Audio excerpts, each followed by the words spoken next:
প্রিয় শিক্ষার্থীবৃন্দ, আসসালামু আলাইকুম। আজকের এই পর্বে শিখন কার্যক্রমে সকলকে আমন্ত্রণ জানাচ্ছি। আজকে শ্রেণী কার্যক্রমের বিষয় শিরোনাম সৃজনশীল প্রশ্নপত্র প্রণয়ন ও উত্তরপত্র মূল্যায়ন। প্রণয়ন ও মূল্যায়ন, এটা গুরুত্বপূর্ণ শব্দ, এদিকে দৃষ্টি রাখবো। শিখন ফল আমাদের শিক্ষাক্রমে সৃজনশীল প্রশ্নপত্র প্রণয়ন ও মূল্যায়নের গুরুত্ব ও আনুপাতিক অবস্থান অনুধাবন করতে পারবে। অর্থাৎ শিক্ষাক্রমে কতটুকু অংশ শিখতে পারবো আজকে, আর একটা চিত্র ফুটে উঠবে শিক্ষার্থীদের মধ্যে। 2, সঠিকভাবে সৃজনশীল প্রশ্ন প্রণয়ন করতে সক্ষম হবে। 3, সঠিকভাবে উত্তরপত্র মূল্যায়ন করতে সক্ষম হবে।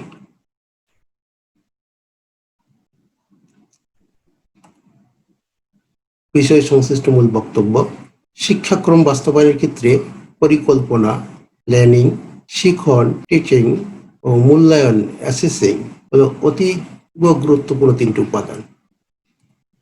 পরিকল্পনাকে যদি একটি বড় বৃত্ত দিয়ে চিহ্নিত করি, ব্যক্তি অনুসারে শিখনকে যদি আরেকটি ছোট বৃত্ত দিয়ে চিহ্নিত করি, একইভাবে মূল্যায়নকে আরেকটি বৃত্ত দিয়ে এরা যদি পরস্পর ছেদ করে, তাহলে অনেকগুলো ক্ষেত্র তৈরি হয়। এই ক্ষেত্রগুলো যদি আমরা নাম দিই, ক্ষেত্র 1, ক্ষেত্র 2, ক্ষেত্র 3, এইভাবে ক্ষেত্র 7 পর্যন্ত, তো প্রতিটি ক্ষেত্রে একটি তাৎপর্যপূর্ণ অবস্থান আছে।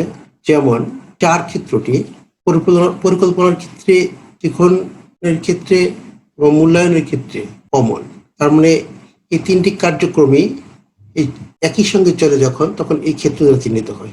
সুনির্দিষ্ট পরিকল্পনা মাফিক প্রশ্ন প্রণয়নের একটা স্ট্রাকচার তৈরি করা হয়েছে, যে আমরা বলি সৃজনশীল প্রশ্ন। সেই প্রশ্ন অনুসারে উত্তরপত্র মূল্যায়ন করতে হবে। ক্ষেত্র 6 এবং 7 অংশ বিশেষ আমাদের আলোচনার বিষয়। চলুন সেই মূল্যায়ন আবার দেখি। মূল্যায়নের মধ্যে রয়েছে আবার স্বমূল্যায়ন, পিয়ার মূল্যায়ন, গঠনকালী মূল্যায়ন, কর্মক্ষমতা মূল্যায়ন, পোর্টফোলিও মূল্যায়ন, সমষ্টিক মূল্যায়ন। আমরা যে আলোচনাটুকু করব তা এই সমষ্টিক মূল্যায়নের অংশ বিশেষ। এবার আসা যাক সমষ্টিক মূল্যায়ন। সমষ্টিক মূল্যায়ন আবার করা হয় ভাইভা পরীক্ষার মাধ্যমে, ব্যবহারিক পরীক্ষার মাধ্যমে এবং লিখিত পরীক্ষার মাধ্যমে। কিন্তু আমাদের যে আলোচনার আজকে বিষয়, সেটি এই লিখিত পরীক্ষার অংশ বিশেষ। লিখিত পরীক্ষা নেওয়া হয় স্পট টেস্টের মাধ্যমে, পেপটাস বা বাড়ির কাজের দেওয়ার মাধ্যমে, অ্যাসাইনমেন্ট দেওয়ার মাধ্যমে, অথবা পাক্ষিক পরীক্ষা, অর্ধবার্ষিক পরীক্ষা, বার্ষিক পরীক্ষা, প্রাক নির্বাচনী পরীক্ষা, নির্বাচনী পরীক্ষা, অগ্রগতি জাতীয় পরীক্ষা, পাবলিক পরীক্ষা ইত্যাদি পরীক্ষার মাধ্যমে লিখিত পরীক্ষা দেওয়া হয়। আমাদের যে আলোচনার বিষয় এই অংশ নিয়ে, এই অংশ আলোচনা করতে আমরা এত কিছু আলোচনার বিষয় হিসাবে নিয়ে আসছি, তা অনুধাবন করতে পারি যে আমরা কতটুকু অংশ নিয়ে আলোচনা করছি। আমরা সবাই জানি, শ্রেণী শিখন প্রক্রিয়া স্থগিত রেখে নির্দিষ্ট সময় পর এই ধরনের পরীক্ষার মাধ্যমে প্রত্যাশিত লক্ষ্য অর্জনের জন্য বহু নির্বাচনী ও সৃজনশীল প্রশ্নপত্রে নকলমুক্ত পরিবেশে পরীক্ষা গ্রহণ, উত্তরপত্র যথাযথভাবে মূল্যায়ন অতীব গুরুত্বপূর্ণ বিষয়। বহু নির্বাচনী ও সৃজনশীল প্রশ্নপত্র প্রণয়ন ও মূল্যায়নের লক্ষ্যটা আমরা জেনে নিই। 1, শিক্ষার্থীদের মোট নির্ভর মুখস্থ বিদ্যা থেকে সরিয়ে এনে পাঠ্য বইমুখী করা, চিন্তার জগৎকে বিকশিত করে তাদের জীবনকে উর্বর করা এবং তাদেরকে সজাগ বুদ্ধিদীপ্ত মানুষ হয়ে উঠতে সাহায্য করা।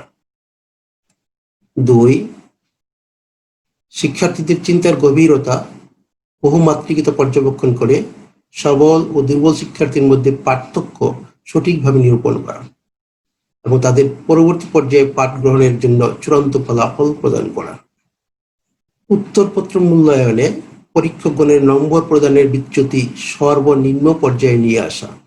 আমরা জানি গণিত বিষয়ে স্ট্রাকচার এক ধরনের আর অন্যান্য বিষয়গুলোর স্ট্রাকচার আরেক ধরনের। প্রথমে আমরা গণিত বিষয়ের স্ট্রাকচার নিয়ে আলোচনা করব। গণিত বিষয়ের সৃজনশীল প্রশ্নের তিনটি অংশ থাকে: ক অংশ, খ অংশ, গ অংশ। ক অংশ এটি সহজ স্তরের স্তর। চিন্তন দক্ষতার এই সর্বনিম্ন স্তরটি প্রশ্ন সহজ ও নিতান্তই স্মৃতি নির্ভর।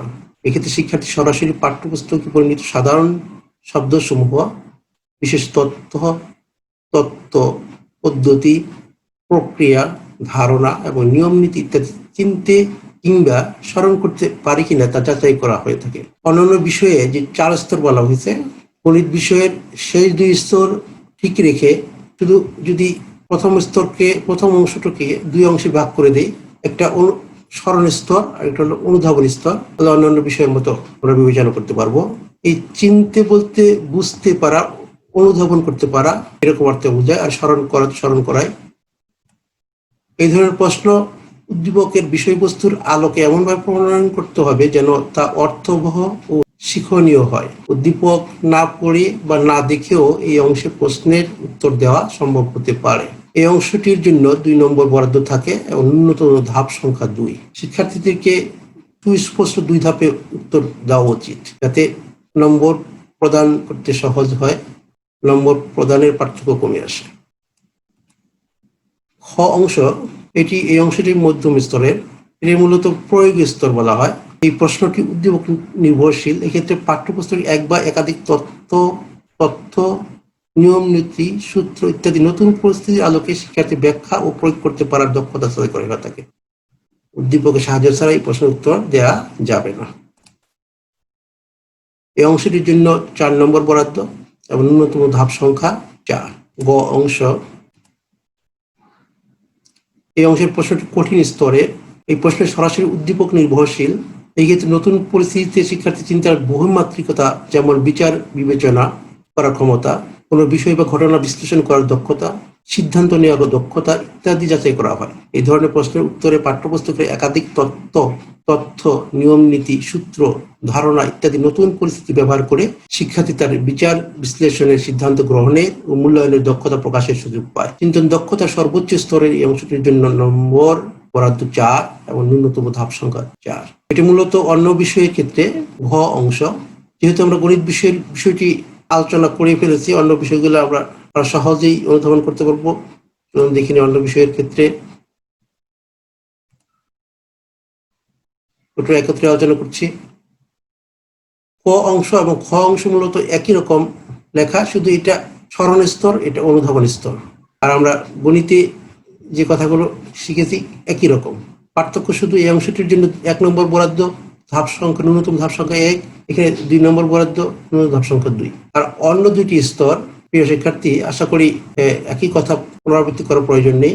2টি অংশ উদ্দীপক না দেখে উত্তর দেওয়া সম্ভব হতে পারে,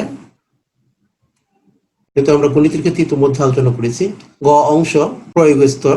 এই অংশটি প্রশ্নটি প্রয়োগ স্তরে। এই প্রশ্নটি উদ্দীপক নির্ভরশীল। এই ক্ষেত্রে নতুন পরিস্থিতিযুক্ত উদ্দীপকের মাধ্যমে শিক্ষার্থীর প্রয়োগ দক্ষতা যাচাই করা হয়। একই কথা, গণিতের একই কথা, শুধু ধাপ সংখ্যা আর নম্বর ভিন্ন। এবং এক্ষেত্রে নম্বর বরাদ্দ 3 এবং ন্যূনতম ধাপ সংখ্যা 3। আর গণিতের ক্ষেত্রে নম্বর বরাদ্দ ছিল 4 আর ন্যূনতম ধাপ সংখ্যা ছিল 4। যত নম্বর তত ধাপ। সুস্পষ্ট তত ধাপ লেখায় শিক্ষার্থীদের অভ্যস্ত করা উচিত, যাতে নম্বর প্রদানের ক্ষেত্রে সার্থকভাবে দেয়া যায় এবং সুন্দরভাবে পেতে পারে। ঘ অংশ এই অংশের প্রশ্ন উচ্চতর চিন্তন দক্ষতা স্তরের। এই ক্ষেত্রে আর সব গণিতের মতোই, প্রিয় শিক্ষার্থী, আপনারা দেখে নিতে পারেন। তো আমরা এই পর্যন্ত যে সৃজনশীল প্রশ্নের 3টি বা 4টি অংশ নিয়ে আলোচনা করলাম, এগুলো ডিফিকাল্টি লেভেল। এটি মূলত ব্লুমস রিভার্স ট্যাক্সোনমি এবং হিউমিনস ফ্রেমওয়ার্ক এর সমন্বয়ে করা হয়েছে। তবে ডিফিকাল্টি লেভেলকে আরো সুনির্দিষ্টভাবে চেনার জন্য যে কোন প্রশ্নটি কোন স্তর কেন করবে, এই ধরনের অনেক গবেষণা আছে বিশ্বে। আমাদের দেশে এই ধরনের ডিফিকাল্টি লেভেলের সুনির্দিষ্ট চিহ্নিত করার তেমন গবেষণা নেই। ডিফিকাল্টি লেভেল অনুধাবনের জন্য সময় একটা গুরুত্বপূর্ণ ফ্যাক্টর হিসেবে কাজ করতে পারে। এই জন্য আমার দীর্ঘ শিক্ষকতা অভিজ্ঞতায় থেকে সময় বন্টনের একটা চেষ্টা করছি। প্রশ্নের উত্তর প্রদানের সময় নির্ধারণ। আমরা জানি কোনো কোনো বিষয়ে 5টি সৃজনশীল প্রশ্নের উত্তর প্রদান করতে হয়, আবার কোনো কোনো বিষয়ে 7টি সৃজনশীল প্রশ্নের উত্তর প্রদান করতে হয়। আমরা প্রথমে 5টি সৃজনশীল প্রশ্নের ক্ষেত্রে আলোচনা করব। 5টি সৃজনশীল প্রশ্নের জন্য সময় থাকে মোট 2 ঘন্টা 35 মিনিট বা 155 মিনিট। সুতরাং প্রতিটি সৃজনশীল প্রশ্নের উত্তরের জন্য সময় হয় 155 ভাগ 5 মিনিট সময় সমান 31 মিনিট। শিক্ষার্থী প্রতিটা প্রশ্নের উত্তরের জন্য গড়ে 31 মিনিট সময় পাবে। এবং এই প্রশ্নটি যদি উচ্চতর গণিতের হয় তাহলে এটা 3 স্তরের হবে, অর্থাৎ 3 অংশের হবে, ক অংশ, গ অংশ, গ অংশ। আর যদি ফিজিক্স কেমিস্ট্রি হয় তাহলে 4 অংশের হবে বা 4 স্তরের হবে, যেটা আমরা বলছি ক অংশ, খ অংশ, গ অংশ এবং ঘ অংশ। উভয় ক্ষেত্রে আমরা আলোচনা করি। কাজে সহজ, মধ্যম ও কঠিন স্তরের সৃজনশীল প্রশ্নগুলোর উত্তরের জন্য সর্বোচ্চ সময়ের সমষ্টি আমরা এভাবে নির্ধারণ করতে পারি 5 যোগ 11 যোগ 15 মিনিট যোগ 31 মিনিট। কারণ আমাদের মোট সময় পাবে প্রতিটা প্রশ্ন 31 মিনিট। আর ম্যাক্সিমাম সময় হলো সহজ স্তরের প্রশ্নের উত্তর প্রদানের জন্য ম্যাক্সিমাম সময় পাবে 5 মিনিট, মধ্যম স্তরের জন্য ম্যাক্সিমাম সময় পাবে 11 মিনিট, স্তরের প্রশ্নটি উত্তর প্রদানের জন্য সময় পাবে ম্যাক্সিমাম 15 মিনিট। তাহলে এই 5, 11 এবং 15 মিনিট যোগ করলে আমরা 31 মিনিট পাবো। আর এইভাবে বিবেচনা করে আমরা সময়ের সীমা নির্ধারণ করতে পারি যে সহজ অংশের প্রশ্নের উত্তরের জন্য শিক্ষার্থীকে 3 থেকে 5 মিনিটের মধ্যে উত্তর প্রদান করতে হবে। মধ্যম স্তরের প্রশ্নটির জন্য 9 থেকে 11 মিনিট মধ্যে প্রশ্নের উত্তর প্রদান করার চেষ্টা করতে হবে এবং কঠিন স্তরের প্রশ্নটির জন্য 13 থেকে 15 মিনিট মধ্যে হওয়া প্রয়োজন। যেহেতু ম্যাক্সিমাম প্রতিটার জন্য সর্বোচ্চ সময় নির্ধারণ করে 31 মিনিট পাওয়া গিয়েছে, কাজে এক্ষেত্রে শিক্ষার্থী কিছুটা সময় হাতে থাকবে উত্তর করার পরে, আর সেই সময়টি ব্যবহার করবে পুনরায় প্রশ্নটি রিভিশন দিয়ে ভুল আছে কিনা যাচাই করে দেখা। ঠিক একেবারে 4 স্তরের যদি হয়, স্মরণ, অনুধাবন, প্রয়োগ ও উচ্চতর চিন্তন দক্ষতার স্তরে সৃজনশীল প্রশ্নগুলোর উত্তরের জন্য সর্বোচ্চ সময়ের সমষ্টি 2 যোগ 4 যোগ 11 যোগ 14 মিনিট যোগ 31 মিনিট। কারণ আমাদের সময় মোট সময় 31 মিনিট প্রতিটা প্রশ্নের জন্য। সেই ক্ষেত্রে আমরা সময়ের সীমা নির্ধারণ করতে পারি। স্মরণ স্তরের জন্য 0 থেকে 2 মিনিটের মধ্যে উত্তরটি প্রদান করবে। অনুধাবন স্তরের প্রশ্নটি উত্তর 3 থেকে 4 মিনিটের মধ্যে করবে। প্রয়োগ স্তরের প্রশ্নটি উত্তর 9 থেকে 11 মিনিটের মধ্যে করবে এবং উচ্চতর চিন্তন দক্ষতা স্তরের প্রশ্নটির উত্তর 12 থেকে 14 মিনিটের মধ্যে করবে। এই হিসাবে প্রশ্ন উত্তর প্রদান করলে হাতে কিছু সময় পাবে, সেই সময়টা প্রশ্ন রিভিশনের ক্ষেত্রে ব্যবহার করবে। একইভাবে যদি 7টি সৃজনশীল প্রশ্ন উত্তরের জন্য একই সময় 2 ঘন্টা 35 মিনিট বা 155 মিনিট, প্রতি সৃজনশীল প্রশ্নের জন্য সময় 55 ভাগ 7 মিনিট সমান 22 মিনিট প্রায়। যেহেতু প্রতিটি প্রশ্নের সময় অনেক কম, শিক্ষার্থীদের আরো অনেক বেশি সচেষ্ট হতে হবে। কাজেই সহজ, মধ্যম ও কঠিন স্তরের সৃজনশীল প্রশ্নগুলোর উত্তরের জন্য সর্বোচ্চ সময়ের সমষ্টি 3 যোগ 8 যোগ 11 22 মিনিট হয়। আমার 3 স্তরের জন্য সময় যথাক্রমে 0 থেকে 3, 6 থেকে 8 বা 9 থেকে 11 মিনিট হওয়া উচিত। অর্থাৎ সহজ স্তরের জন্য সে 0 থেকে 3 মিনিটের মধ্যে করবে, মধ্যম স্তরের জন্য 6 থেকে 8 মিনিটের মধ্যে করবে এবং কঠিন স্তরের জন্য 9 থেকে 11 মিনিটের মধ্যে করবে। একইভাবে যদি 4 স্তরে প্রশ্নটি হয় তাহলে সর্বোচ্চ সময় আমরা দিতে পারি স্মরণ স্তরের জন্য 1, মধ্যম স্তরের জন্য 3, প্রয়োগ স্তরের জন্য 8, উচ্চতর চিন্তন দক্ষতার জন্য 10 মিনিট। আমাদের যোগ করলে 22 মিনিট হয়, কারণ আমাদের হাতে প্রতিটা প্রশ্নের জন্য 22 মিনিট আছে প্রায়। তাহলে এই ক্ষেত্রে আমাদের উত্তর প্রদানের সীমা পেতে পারি স্মরণ স্তরের জন্য 0 থেকে 1 মিনিট, অনুধাবনে 2 থেকে 3 মিনিট, প্রয়োগ স্তরের প্রশ্নের জন্য 6 থেকে 8 মিনিট, উচ্চতর চিন্তন দক্ষতা স্তরের প্রশ্নটির উত্তরের জন্য 9 থেকে 10 মিনিট হওয়া উচিত। উভয় ক্ষেত্রেই শিক্ষার্থী কিছুটা সময় হাতে পাবে, সেই সময়টি ব্যবহার করবে প্রশ্ন রিভিশনের ক্ষেত্রে। সৃজনশীল প্রশ্ন প্রণয়নের বিশেষ কিছু নীতিমালা। 1. সৃজনশীল প্রশ্নের অপরিহার্য অঙ্গ উদ্দীপক। এই উদ্দীপক সর্বজনীন, মৌলিক, সহজেই বোধগম্য এবং অপ্রয়োজনীয় শব্দ বা বাক্য পরিহার করে আকর্ষণীয় ভাষায় যতদূর সম্ভব সংক্ষিপ্ত হতে হবে। সংক্ষিপ্ত অনুচ্ছেদ, মানচিত্র, সারণী, গ্রাফ, ডায়াগ্রাম, ছবি ইত্যাদির সাহায্যে উদ্দীপক প্রণীত হতে পারে। 3. গুরুত্বপূর্ণ অংশ। পাঠ্যপুস্তকের কোনো অংশ বা অনুচ্ছেদ সরাসরি উদ্দীপক হিসেবে ব্যবহার করা যাবে না, তবে পাঠ্যপুস্তকের এক বা একাধিক অধ্যায় থেকে অর্জিত জ্ঞানকে কোনো ঘটনার সাথে সম্পৃক্ত করে উদ্দীপক প্রণয়ন করতে হবে। 4. শিক্ষাক্রম বা সিলেবাস। পাঠ্যপুস্তকের বিষয়বস্তুর আলোকে প্রশ্ন প্রণয়তা এটি নিজে তৈরি করতে পারেন, অথবা তিনি বিভিন্ন উৎস যেমন পত্র-পত্রিকা, রেফারেন্স বই, প্রবন্ধ, গল্প, উপন্যাস, নাটক, রেডিও, টেলিভিশন, বিজ্ঞাপন ইত্যাদি থেকে নিয়ে তৈরি করতে পারেন। নীতিমালা ৩ এই অংশটি খুবই গুরুত্বপূর্ণ, অথচ এটি অনেকাংশে অবহেলিত হয়। এই দিকটি গুরুত্বের সাথে আমরা আলোচনায় নিয়ে আসব। ৫ প্রশ্নের উত্তর সরাসরি উদ্দীপকে থাকবে না, তবে উত্তর করার ক্ষেত্রে এটি শিক্ষার্থীকে সাহায্য করবে। ৬ প্রশ্নপত্র প্রণয়ন এমন হতে হবে যেন একটি প্রশ্নের উত্তর বা উত্তরের ইঙ্গিত অন্য কোনো প্রশ্নের উদ্দীপকে না থাকে, একই উত্তরের পুনরাবৃত্তি না ঘটে এবং বর্তমান সময়ের বিবেচনায় গুরুত্বহীন বিষয়বস্তু অন্তর্ভুক্ত না হয়।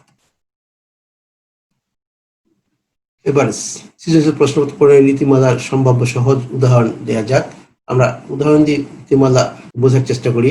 ধরুন, এমন একটা প্রশ্ন নিয়েছি যাতে অনেকের ক্ষেত্রেই বোঝা সম্ভব হবে।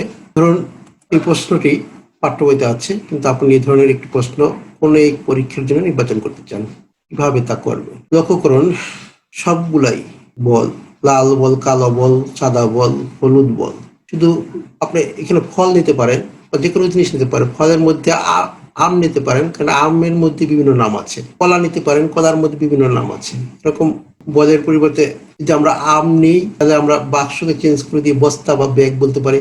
আর এক্ষেত্রে যেহেতু বলা হয়েছে যে একটা বল প্রথমে টানা হবে, সেটা বাক্সে ফেরত না দিয়ে আরেকটি বল টানা হবে, তার মানে ফল যদি নিই সেক্ষেত্রে খুব সুন্দর হবে যে একটি আম যদি নিই, আমটা নিলাম, নিয়ে হয়তো খেয়ে ফেললো, আর ওটা ব্যাগে ফেরত যাওয়ার কোনো সুযোগ নেই, দ্বিতীয় আরেকটা টানতে পারে। তার মানে এই প্রশ্নটিকেই আমরা নতুন পরিস্থিতিতে তৈরি করতে চাই, তাহলে আমরা এইভাবে প্রশ্নটা করতে পারি।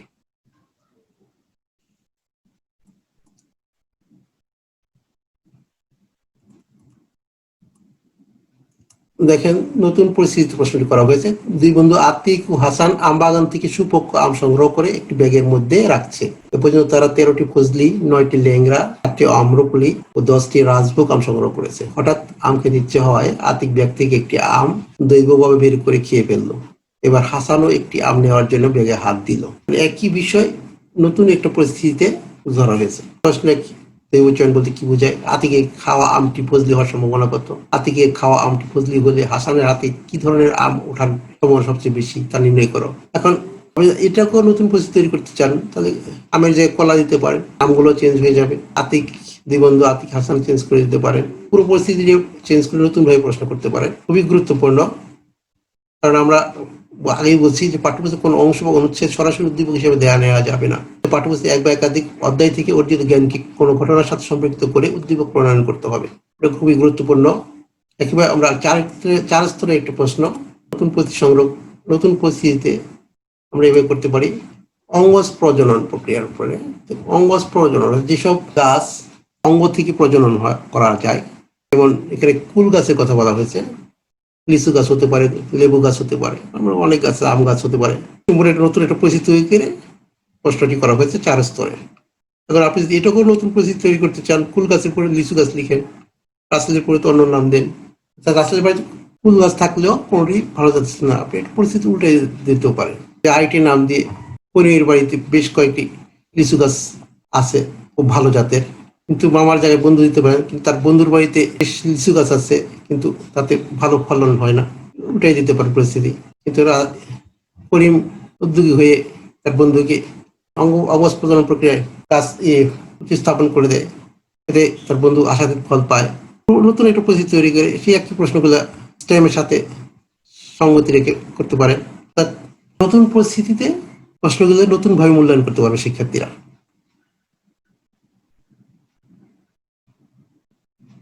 আর মূল্যায়নের ক্ষেত্রে খুব গুরুত্বপূর্ণ নীতিমালা, প্রশ্ন প্রণয়নকারী তৈরি নম্বর প্রদান, নির্দেশিকা ও নমুনা উত্তর অনুযায়ী পরীক্ষকগণ উত্তরপত্র মূল্যায়ন করবেন। তবে কখনো কখনো সরবরাহকৃত নমুনা উত্তরের সাথে পরীক্ষার্থীদের উত্তরপত্র থেকে নতুন কোনো নমুনা উত্তর তৈরি করে নিতে হতে পারে।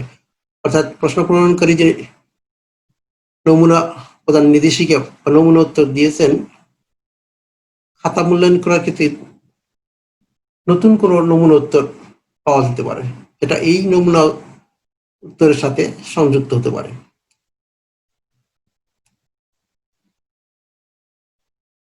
তৃতীয়ত, কোনো পরীক্ষার্থী যে ধাপ পর্যন্ত উত্তর প্রদান করবে সেই ধাপ পর্যন্ত প্রক্রিয়াগতভাবে সঠিক আছে কিনা তা বিবেচনায় নিয়ে পরীক্ষকের নম্বর প্রদান করবে। ভগ্নাংশ কোনো নম্বর প্রদান করা যাবে না। প্রতি সঠিক ধাপের জন্য 1 নম্বর প্রদান করবে। অর্থাৎ শিক্ষার্থী যদি কোনো ধাপই সম্পন্ন না করে 0 পাবে। যদি 1 ধাপ সঠিকভাবে সম্পন্ন করে 1 পাবে, 2 ধাপ সঠিকভাবে সম্পন্ন করতে পাবে। এভাবে সে সর্বোচ্চ 4 নম্বর পেতে পারে। তবে সঠিক পদ্ধতি অনুসরণ করে পরীক্ষার্থী সংক্ষিপ্ত ধাপেও কোনো প্রশ্ন উত্তর লিখলে পরীক্ষক তার চিন্তার গভীরতা নির্ণয় করে নম্বর প্রদান করবেন। এই ক্ষেত্রেও পরীক্ষার্থী 15 নম্বর পেতে পারে। অর্থাৎ যেমন কোনো প্রশ্নের শেষ অংশ, অর্থাৎ ন্যূনতম ধাপ 4টি হওয়ার কথা, সেই 4টিও লিখে নেয়, 2 ধাপে সম্পন্ন করেছে বা 3 ধাপে সম্পন্ন করেছে,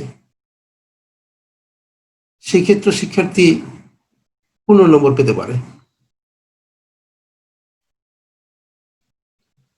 4, পারস্পরিক নির্ভরশীল প্রশ্নসমূহের উত্তরপত্র মূল্যায়নের সময় প্রথম অংশের ভুলের জন্য নম্বর কাটা যাবে, কিন্তু কোনো পরীক্ষার্থী যদি প্রথম অংশ ভুলের তথ্য ব্যবহার করে পরবর্তী অংশের সমূহের উত্তর প্রক্রিয়াগতভাবে ঠিক থাকে, তবে তাকে সেই অংশের জন্য 15 নম্বর প্রদান করতে হবে। একই ভুলের জন্য কোনো পরীক্ষার্থীকে একাধিকবার দণ্ড প্রদান করা যাবে না।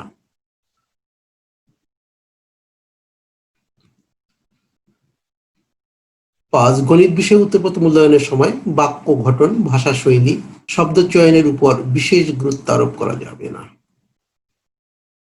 এবার সৃজনশীল প্রশ্নপত্র মূল্যায়নের নীতিমালা সম্ভাব্য সহজ উদাহরণ সহ আলোচনা করা যাক। আমরা বিষয়টি উদাহরণ দিয়ে আলোচনা করার চেষ্টা করি। প্রথম প্রশ্নটি নিয়েছি, এই প্রশ্নটি কিভাবে মূল্যায়ন করা যায়। প্রশ্নটি আমরা সুবিধার জন্য এখানে লিখে রাখছি। এই প্রশ্নটির প্রশ্ন নম্বর 1, 1-এর ক, এটি সহজ স্তরে। শিক্ষার্থী যদি শুধু সংজ্ঞা দিতে পারে, প্রশ্নটি ছিল দৈব পরীক্ষা বলতে কি বোঝায়, যে শুধু সংজ্ঞা দিতে পারে তাহলে সে 1 পাবে, কিন্তু এর ব্যাখ্যা যদি সে করতে পারে তাহলে আরো 1 পাবে। তো 1 আর 1 মিলে পাবে পরীক্ষাতে টোটাল 2। অর্থাৎ আমরা বোঝার জন্য 2টি কালার ব্যবহার করেছি। কালো লেখার অংশটুকু শুধু লিখতে পারে 1 পাবে, আবার লাল লেখার অংশটুকু শুধু লিখতে পারে 1 পাবে। 1 আর 1 মিলে 2 পাবে। শুধু লাল অংশ যদি লিখতে পারে 1 পাবে, শুধু কালো অংশটি লিখতে পারলেও 1 পাবে। যে 2টি অংশ লিখতে পারে 1, 1, 2 পাবে। আর এর জন্য নম্বর বরাদ্দ হলো 2। এই জন্য বলছি প্রশ্নের উত্তরটি এমনভাবে হতে হবে 2 নম্বরের জন্য 2 ধাপ সুস্পষ্টভাবে লেখা থাকে, 4 নম্বরের জন্য 4 ধাপ সুস্পষ্টভাবে লেখা থাকে। এবার যত নম্বর তত ধাপ সুস্পষ্ট লেখা থাকলে এই প্রক্রিয়া নম্বর প্রদানের যে উদ্দেশ্য তা সার্থক হবে। এবার আমরা দেখি প্রশ্ন 1-এর খ অংশ, মধ্যমস্তরের প্রশ্ন। ব্যাগের মধ্যে কতগুলো আম আছে সে যদি লিখতে পারে, যোগ করতে পারে, সে 1 পাবে। সমগ্র সম্ভাব্য ফলাফল বের করতে পারে, অর্থাৎ এই 39টা আম থেকে একটা করে আম নিলে কত উপায় নেওয়া যাবে সেটা যদি সে বের করতে পারে তাহলে আরো 1 পাবে। ফজলি আমের অনুকূল ফলাফল বের করতে পারলে, অর্থাৎ ফজলি আম আছে মোট 13টি, আমার 13টি ফজলি আম থেকে একটি ফজলি আম নিতে কতভাবে নেওয়া যাবে লিখতে পারে তাহলে আরো 1 পাবে। এরপরে যদি ফজলি আম হওয়ার সম্ভাবনা বের করতে পারে তাহলে আরো 1 পাবে। 1 যোগ 1 যোগ 1 যোগ টোটাল পাবে 4। উত্তরটি 4টি রং দিয়ে রিপ্রেজেন্ট করেছে যাতে সহজে বোঝা যায়। ওই 4টি ধাপ স্পষ্ট, ওই 4 ধাপের জন্য 4 মার্ক, এবং ধাপগুলো কি কি তা এখানে লেখা আছে। তাহলে শিক্ষার্থী যদি উত্তরটি এইভাবে লিখতে পারে সম্পূর্ণভাবে 4 মার্ক পাবে। আর 1 ধাপ লিখতে পারলে 1 মার্ক, কোনো ধাপই না লিখতে পারলে 0 পাবে, 2 ধাপ লিখতে পারলে 2 নম্বর পাবে, 3 ধাপ লিখতে পারলে 3 নম্বর পাবে। এবার প্রশ্নের তৃতীয় অংশে যাই। একই রকম ভাবে এটা কঠিন স্তরে, অর্থাৎ একটি ফজলি আম খাওয়ার পর মোট আমের সংখ্যা লিখতে দিতে পারে 1 পাবে। প্রত্যেক প্রকার আমের সংখ্যা উল্লেখ করতে পারবে। এক্ষেত্রে ফজলি আম যেহেতু একটা খেয়ে ফেলেছে তাহলে এখানে একটা কমে যাবে, প্রত্যেকটা লিখতে পারে তাহলে সে আরো 1 পাবে। আর প্রত্যেক প্রকার আম আসার সম্ভাবনা যদি বের করতে পারে তাহলে আরো 1 পাবে। এরপরে ফজলি হওয়ার সম্ভাবনা যে বেশি তা নির্ণয় করতে পারে আরো একভাবে, অর্থাৎ এক্ষেত্রে 4 কালারে 4টি ধাপ স্পষ্ট করা হয়েছে এবং প্রত্যেক ধাপের জন্য এক এক করে 4 মার্ক। আর এগুলোই হলো নম্বর প্রদান নির্দেশিকা বা নম্বর নমুনা উত্তর। আর এইভাবেই নম্বর প্রদান নির্দেশিকা ও নমুনা উত্তর লিখতে হয়। এর মাধ্যমে সৃজনশীল প্রশ্নপত্র যথাযথভাবে হয়েছে কিনা তা খুব সহজেই দ্রুত বোঝা যায় এবং এর সাহায্যে প্রশ্নের বিভিন্ন অংশের উত্তরের পুনরাবৃত্তি ঘটলে তা এবং এর সবল দুর্বল দিকগুলো দৃশ্যমান হয় এবং প্রয়োজন অনুসারে সংশোধন করা যায়। আর আমরা তো ইতিমধ্যেই জেনেই গেলাম যে চমৎকারভাবে নম্বর প্রদান করা যায় এবং এইভাবে নম্বর নির্দেশিকা অনুসরণ করে পরীক্ষকগণ নম্বর প্রদান করলে নম্বর প্রদানের বিচ্যুতি থাকবে না বললেই চলে। উপসংহার: সৃজনশীল প্রশ্নপত্র প্রবর্তিত হওয়ার পূর্বে একজন শিক্ষার্থী বিষয়ভিত্তিক সুনির্দিষ্ট কিছু প্রশ্নের উত্তর মুখস্থ করে কখনো কখনো কিছু ক্ষেত্রে উত্তর আয়ত্ত এনে পরীক্ষার খাতায় তা লিখে দিয়ে একটা গুরুদায়িত্ব পালন করার চেষ্টা করত। আর সৃজনশীল প্রক্রিয়া আজ একজন শিক্ষার্থী বিষয়ভিত্তিক প্রয়োজনে জ্ঞান অর্জন করে নতুন পরিস্থিতিযুক্ত কিছু প্রশ্নের উত্তর সৃজনশীলতা দিয়ে পরীক্ষার খাতায় লিখে দিয়ে আসে। বলা যায় অনেক সীমাবদ্ধতা থাকা সত্ত্বেও মুখস্থ নির্ভরতা কমিয়ে চিন্তার বিকাশের ক্ষেত্রে আমরা অন্তত কয়েক ধাপ এগিয়ে যেতে পেরেছি। শিক্ষার্থী মূল্যায়নেও অনেক অগ্রগতি সাধিত হয়েছে। আমাদের পরবর্তী শ্রেণী কার্যক্রম এর বিষয় শিরোনাম বহু নির্বাচনী প্রশ্নপত্র প্রণয়ন ও মূল্যায়ন। স্কুল ও কলেজের শ্রেণীভিত্তিক শ্রেণী কার্যক্রমের সঙ্গে টিচার্স পড়ার থেকেও চাহিদা অনুযায়ী এই ধরনের শ্রেণী কার্য চলবে। এর মধ্যে দিয়ে আজকের শ্রেণী কার্য এখানে শেষ করছি। সবাইকে আন্তরিকভাবে ধন্যবাদ।